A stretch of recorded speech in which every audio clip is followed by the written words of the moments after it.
வணக்கம், நான் Andrew David, MIT MIC விளையாட்டு பிரிவின் தலைவர்.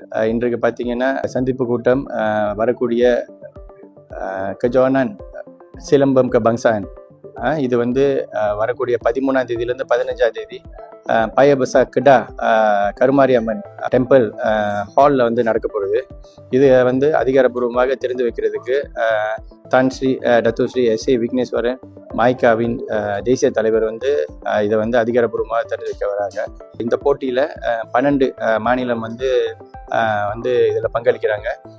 சுமார் ஒரு 300 மாணவர்கள் இதில் பங்களிப்பாங்க. மற்றும் டெக்னிக்கல் கோச்சஸ் அதெல்லாம் சேர்த்தா இன்னொரு 100 பேர், ஒரு 400 பேர் மொத்தமாக இதோட பங்களிப்பு இருக்குது. மற்றும் இன்றைக்கு தேசிய ரீதியில் இந்த போட்டி முதல் தடவையாக எம்ஐடி எம்ஐசி ஸ்போர்ட்ஸ் பீரோவும் பிரசாத்வன் சிலம்பமும் நடத்துகிறோம். இதுக்கு திரளாக மக்களோட ஆதரவை எதிர்பார்க்குறோம். மற்றும் இது மூலியமாக நிறைய இளைஞர்களை தேர்ந்தெடுத்து அவங்கள அடுத்த கட்டத்துக்கு கொண்டு போகிறதுக்கு திட்டங்களும் செஞ்சுருக்கோம்.